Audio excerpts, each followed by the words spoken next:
এই ব্যক্তি একসময় হোটেলে ওয়েটারের কাজ করতেন। আজ তার মাসিক আয় 18 কোটি টাকা। মহারাষ্ট্রের অন্যতম সুস্বাদু খাবার পুরানপোলি বিক্রি করে কোটি কোটি টাকা আয় করা এই ব্যক্তির নাম KR ভাস্কর। সম্প্রতি ভারতের অন্যতম জনপ্রিয় শো শার্ক ট্যাঙ্ক অফ ইন্ডিয়াতে অংশ নিয়েছিলেন KR ভাস্কর। শুনে চমকে উঠলেন? ভাবছেন ফুটপাত থেকে শুরু করে কি করে একটা মানুষ কোটি কোটি টাকার মালিক হতে পারে, তাই তো? আসুন তাহলে এই ভিডিওর মাধ্যমে KR ভাস্করের জীবনের লড়াইয়ের গল্পটা আপনাদের শোনাই। কর্ণাটক রাজ্যের একটা গরিব পরিবারে জন্ম হয় ভাস্করের। ছোট থেকে এই অভাব অনটন ছিল ভাস্করের একমাত্র সঙ্গী। তার বাবা মায়ের আর্থিক অবস্থা যেহেতু ভালো ছিল না, তাই ছোটবেলায় স্কুলে যাওয়া হয়নি তার। বাড়িতে আর্থিক সমস্যা লেগেই থাকতো।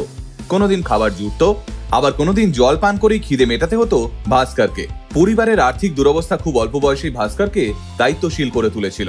ভাস্করের যখন বয়স 12 বছর, তখনই তিনি অর্থ উপার্জন করতে শুরু করেন, যাতে পরিবারের সবাই দুবেলা দুমুঠো ভাত খেতে পায়। কর্ণাটকের একটা ছোট্ট হোটেলে কাজ করতেন ভাস্কর। হোটেলের রান্না করা থেকে শুরু করে বাসন ধোয়া এবং কাস্টমারদের খাবার দেওয়া, প্রায় সমস্ত কাজই করতে হতো ভাস্করকে। ব্যাঙ্গালোরের বিভিন্ন ছোটখাটো হোটেলগুলোতে এই সমস্ত কাজ করেছেন ভাস্কর। শুধু তাই নয়, ডান্স ইনস্ট্রাক্টর হিসেবেও বেশ কয়েক বছর কাজ করেছেন ভাস্কর। একটু বেশি টাকা উপার্জনের জন্য পানের গুমটিও চালিয়েছেন তিনি। কিন্তু এত কাজ করার পরেও ভাস্করের অভাব যেন মিটছিলই না। যাই কাজ শুরু করছিলেন সবেতেই অসফল হচ্ছিলেন। ব্যর্থতা কিছুতেই পিছু ছাড়ছিল না ভাস্করের। কিন্তু কথায় আছে, বারবার ব্যর্থ হওয়ার পরেও যারা ঘুরে দাঁড়াতে জানেন, তারাই শেষ অবধি সফলতার স্বাদ আস্বাদন করতে পারেন। ভাস্করের গল্পটাও অনেকটা সেই রকম। হাজারবার ব্যর্থ হওয়ার পরেও তিনি স্বপ্ন দেখা ছাড়েননি। ভাস্করের যখন 23 বছর বয়স, তখন ভাস্করের মাথায় একটা বুদ্ধি এলো। ভাস্করের মা অত্যন্ত সুস্বাদু পুরানপোলি বানাতে পারতেন। পুরানপোলি হলো দক্ষিণ ভারত এবং মহারাষ্ট্রের একটি মিষ্টি এবং সুস্বাদু খাবার। এটা অনেকটা রুটির মতো দেখতে, যা ছোলার ডাল, গুড় এবং ময়দা দিয়ে তৈরি করা হয়। একদিন ভাস্কর তার মাকে বেশ কিছু পুরানপোলি বানাতে বলেন এবং ছেলের আবদারে তার মা সেগুলো বানিয়ে দেন। এরপর ভাস্কর সেই পুরানপোলিগুলো একটা টিফিন বক্সে ভরে সাইকেলে চেপে রাস্তায় বের হন। তার উদ্দেশ্য ছিল ওই পুরানপোলিগুলো বিক্রি করা।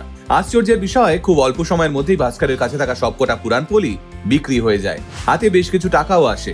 সেই উপার্জন থেকে কিছু টাকা সরিয়ে রাখেন ভাস্কর এবং বাকি টাকা দিয়ে পুরানপোলি বানানোর কিছু কাঁচা মাল কিনে বাড়ি ফিরে যান তিনি। পরের দিন আবার মায়ের বানানো পুরানপোলি নিয়ে রাস্তায় বের হন ভাস্কর। এভাবেই অল্প কিছুদিনের মধ্যেই পুরানপোলি বিক্রেতা হিসেবে এলাকায় বেশ নাম ডাক হয় তার। ভাস্করের মায়ের হাতে বানানো পুরানপোলির স্বাদ এতটাই ভালো ছিল যে ভাস্কর রোজ রিটার্ন কাস্টমার পেতে শুরু করেন। আর যে কোনো ব্যবসায় এই রিটার্ন কাস্টমারই হলেন আসল লক্ষ্মী। একই ব্যক্তি যখন কোনো স্থান থেকে একই জিনিস বারবার কেনে, তখন তাকে রিটার্ন কাস্টমার বলা হয়। ভাস্করের রিটার্ন কাস্টমারের সংখ্যা প্রত্যেক দিন বাড়তে থাকায় অল্প কিছুদিনের মধ্যেই তার ব্যবসা ফুলে ফেঁপে ওঠে। এরপর একটা ছোট্ট দোকান দেন ভাস্কর। ধীরে ধীরে সেই দোকানটি বড় হয়। তারপর অল্প কিছুদিনের মধ্যেই কর্ণাটকে বেশ কয়েকটি দোকান খুলে ফেলেন ভাস্কর। তবে দোকান তো না হয় তৈরি হলো, কিন্তু কি নাম হবে সেই দোকানগুলোর? অনেক ভাবনা চিন্তা করে ভাস্কর নিজের পুরানপোলি ব্র্যান্ডের নাম দেন পুরানপোলি ঘর। ক্রমশ কর্ণাটকের গন্ডি পেরিয়ে পুরানপোলি ঘর এখন মহারাষ্ট্রেও জমিয়ে ব্যবসা করছে। তবে শুধুমাত্র মহারাষ্ট্র বা কর্ণাটকে আটকে থাকার ইচ্ছে নেই ভাস্করের। তিনি চান তার এই পুরানপোলির স্বাদ সমস্ত ভারতে ছড়িয়ে পড়ুক। সেই আশা নিয়েই ভাস্কর জনপ্রিয় reality show Shark tank of ইন্ডিয়াতে পৌঁছে যান। বর্তমানে ভাস্করের মাসিক আয় 18 কোটি টাকা। তার ব্যবসা যেহেতু বর্তমানে ভীষণই লাভজনক একটি ব্যবসা, তাই পীয়ূষ বানসাল, আমান গুপ্তা এবং অনুপম মিত্তল জানান ভাস্করের এই মুহূর্তে ইনভেস্টমেন্টের প্রয়োজন নেই। তিনি যেন নিষ্ঠার সঙ্গে ব্যবসাটা চালিয়ে যান। আসলে ভাস্করের সাফল্যের মূল চাবিকাঠি হলো ইচ্ছে এবং বুদ্ধি। গোটা আল্টিমেট মোটিভেশন টিম কুর্নিশ জানায় KR ভাস্করকে, আপনি ভালো থাকুন স্যার।